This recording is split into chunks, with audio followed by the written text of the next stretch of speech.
நமச்சிவாய வாழ்க. பிரதோஷ வழிபாடு, அதுவும் இருக்கிற பிரதோஷத்திலேயே மிக உன்னத பிரதோஷமாக விளங்கக்கூடிய இந்த சனி மகா பிரதோஷ வழிபாடு.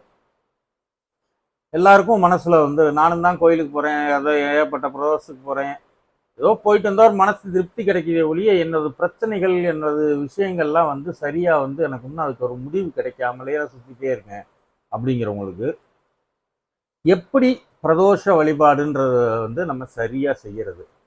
அதுக்கு விரதம் இருக்கணும்னு சொல்றாங்களே, ஏன் விரதம் இருக்கணும்? அப்ப நம்ம செய்யக்கூடிய விஷயங்களில் என்ன நம்ம தவறு செய்யறோம்? அதாவது ஒரு வழிபாடு செய்வதற்கான எல்லா சாத்தியக்கூறுகளும் நம்மள்ட்ட இருக்கு. நம்ம நினைக்கிற விஷயங்கள் எல்லாத்தையும் வாங்கி கொடுக்குறோம், நம்ம அந்த பூஜைக்கு டயத்துக்கு போறோம், அங்கே உட்காடுறோம், எல்லாமே செய்கிறோம்.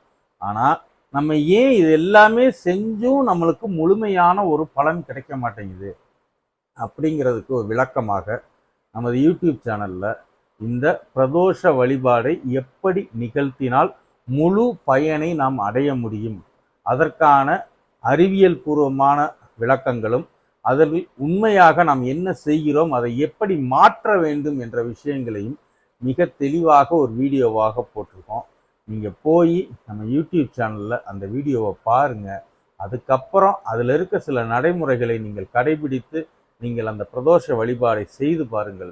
கண்டிப்பாக, இறைவன் மீது ஆணையிட்டு சொல்கிறேன், மிக கண்டிப்பாக அதில் உங்களுக்கு மாற்றம் கண்டிப்பாக நடக்கும். அதை நீங்கள் நமது வீடியோவில் போய் பாருங்க, அதை செயல்படுத்துங்கள், வெற்றி பெறுங்கள். நமச்சிவாய வாழ்க, நாதன் தாள் வாழ்க.